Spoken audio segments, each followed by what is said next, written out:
സ്നേഹം നിറഞ്ഞ പ്രേക്ഷകർക്ക് പുതിയൊരു വീഡിയോയിലേക്ക് ഹാർദവമായ സ്വാഗതം. ഇന്നത്തെ വീഡിയോയിൽ പറയാൻ ഉദ്ദേശിക്കുന്നത് എത്ര നല്ല വീഡിയോ ചെയ്തിട്ടും അല്ലെങ്കിൽ എത്ര നല്ല ഡിസ്ക്രിപ്ഷൻ കൊടുത്തിട്ടും എത്ര നല്ല കണ്ടൻറ്റ് തിരഞ്ഞെടുത്ത് ചെയ്തിട്ടും വീഡിയോയൊന്നും റീച്ചാവാതെ ഒരു 10-15 പേരിൽ മാത്രം ഒതുങ്ങി നിൽക്കുന്ന ഒരവസ്ഥ നിങ്ങൾക്കുണ്ടോ? ഉണ്ടെങ്കിൽ അതിന് കാരണക്കാർ മറ്റാരുമല്ല, നമ്മൾ തന്നെയാണ്. ഒരുപക്ഷേ നിങ്ങൾ തുടക്കത്തിൽ നിങ്ങളുടെ ചാനലിൽ അപ്ലോഡ് ചെയ്ത അതേ കാറ്റഗറിയിൽപ്പെട്ട അല്ലെങ്കിൽ അതേ തരത്തിൽപ്പെട്ട വീഡിയോസ് ആയിരിക്കില്ല പിന്നീട് ചെയ്തിട്ടുണ്ടാവുക. അല്ലെങ്കിൽ നിങ്ങൾ പലതരത്തിലുള്ള കണ്ടൻറ്റുകൾ മിക്സ് ചെയ്തിട്ടുണ്ടാകും. അല്ലെങ്കിൽ നിങ്ങൾ തന്നെ നിങ്ങളുടെ വീഡിയോ വാച്ച് ചെയ്തിട്ടുണ്ടാകും.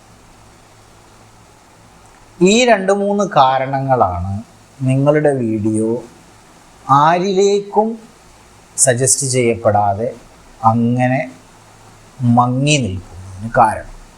അപ്പോൾ കാരണക്കാർ ആരാണ്? നമ്മൾ തന്നെയാണ്. അത്തരത്തിലുള്ള ഒരു ചാനലാണ് നിങ്ങളുടേതെങ്കിൽ നിങ്ങൾ ആ ചാനൽ പിന്നെ അതിൽ വീഡിയോസ് അപ്ലോഡ് ചെയ്യാതെ നിങ്ങൾ പുതിയൊരു ചാനൽ തുടങ്ങുന്നതായിരിക്കും നല്ലത്. അങ്ങനെ തുടങ്ങുന്ന സന്ദർഭത്തിൽ നിങ്ങൾ ഇക്കാര്യം ഓർക്കുക: തുടർച്ചയായി ഒരേ സബ്ജക്റ്റിൽ ഊന്നിക്കൊണ്ട്, അതായത് ഒരേ കാറ്റഗറിയിൽ ഉൾപ്പെടുന്ന കാര്യങ്ങൾ പറഞ്ഞുകൊണ്ടുള്ള വീഡിയോ ഇടുക. അപ്പോൾ പാട്ട് പാടുന്ന ഒരു വ്യക്തിയാണെങ്കിൽ പാട്ട് നിരന്തരമായിട്ട് പാടിക്കൊണ്ടിരിക്കുക. അതുപോലെ തന്നെ കുക്കിംഗ് വീഡിയോസ് ചെയ്യുന്ന ഒരാളാണെന്നുണ്ടെങ്കിൽ അതിൽ കുക്കിംഗ് വീഡിയോസ് ചെയ്യുക. അതുപോലെ തന്നെ ഫാമിലി ബ്ലോഗ് ചെയ്യുന്ന ആളാണെന്നുണ്ടെങ്കിൽ അതങ്ങനെ തുടരുക. നേരെ മറിച്ച് വല്ല കഥ പറയുന്ന ചാനലാണെങ്കിൽ അതിൽ കഥ തുടർന്ന് പറയുക. അതല്ല ടെക് ചാനലാണെങ്കിൽ ടെക് റിലേറ്റഡ് ആയിട്ടുള്ള വീഡിയോസ് ചെയ്യുക. റിവ്യൂസ്, അതുപോലെ തന്നെ എന്തെങ്കിലും പ്രൊമോഷൻസൊക്കെ പറയുന്ന, കോമഡി പറയുന്ന വീഡിയോകളാണ് നിങ്ങൾ തുടക്കം മുതലേ ചെയ്യുന്നതെങ്കിൽ അത് തുടരുക.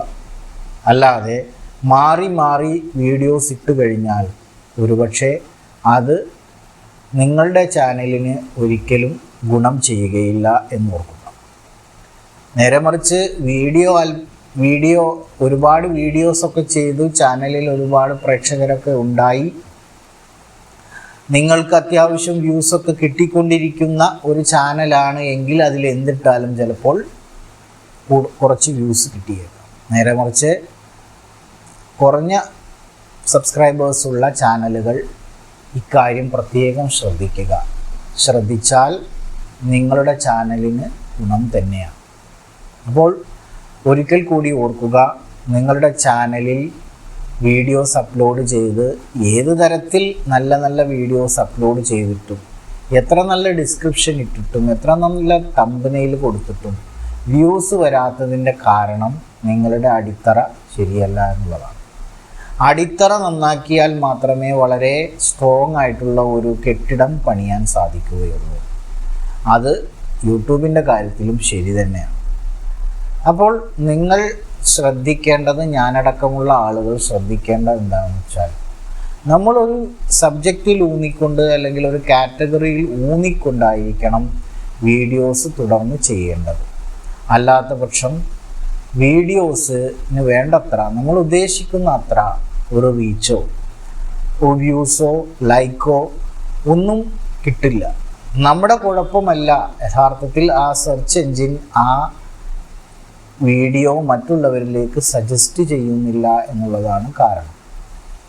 അതിന് പ്രധാനമായും കാരണം ഇതിനു മുമ്പ് നമ്മൾ ചെയ്ത വീഡിയോസ് ഒന്നും റീച്ചായിട്ടില്ല എന്നുള്ളതാണ്. റീച്ചായിട്ടില്ല എന്ന് മാത്രമല്ല, നിങ്ങൾ ചിലപ്പോൾ അത് സ്വയം കണ്ടിട്ടുണ്ടാകാം, അല്ലെങ്കിൽ നിങ്ങൾ മിക്സഡ് ആയിട്ടുള്ള കണ്ടൻറ്റുകളാണ് കൊടുത്തുകൊണ്ടിരിക്കുന്നത് എന്നുള്ളത് കൊണ്ടാവാം. അപ്പോൾ സെർച്ച് എഞ്ചിന് ഒരു കൺഫ്യൂഷനാണ്, ഇതിലെന്താണ് ചെയ്തുകൊണ്ടിരിക്കുന്നത്, അൽഗോരിതത്തിന് അതൊരു കൺഫ്യൂഷൻ ഉണ്ടാക്കുക. അങ്ങനെ കൺഫ്യൂഷൻ ഉണ്ടാക്കി കഴിഞ്ഞാൽ പിന്നീട് നിങ്ങളുടെ ചാനൽ ഗ്രോ ചെയ്യൽ എളുപ്പമല്ല. പിന്നീട് ആ ചാനൽ നിങ്ങൾക്ക് വീണ്ടും തട്ടിക്കുടഞ്ഞ് എടുക്കണം എന്നുണ്ടെങ്കിൽ വളരെ റിസ്ക്കാണ്, വളരെ പ്രയാസമാണ്. തുടർച്ചയായി ഒരേ കാറ്റഗറിയിലുള്ള വീഡിയോ ഒരേ സമയത്ത് തന്നെ അപ്ലോഡ് ചെയ്തുകൊണ്ട് നിങ്ങൾക്ക് വേണമെങ്കിൽ ഒന്ന് പരീക്ഷിക്കാം. ഈ കാര്യങ്ങൾ നിങ്ങൾക്ക് ഉപകാരപ്പെട്ടു എങ്കിൽ ഒരു ലൈക്ക് തരിക. സബ്സ്ക്രൈബ് ചെയ്യാത്തവരൊക്കെ സബ്സ്ക്രൈബ് ചെയ്ത് സപ്പോർട്ട് ചെയ്യുക. ഇത്തരത്തിലുള്ള അറിവുകൾ, ഇത്തരത്തിലുള്ള വിവരങ്ങൾ തുടർന്നും ഈ ചാനലിൽ അപ്ലോഡ് ചെയ്യുന്നതാണ്.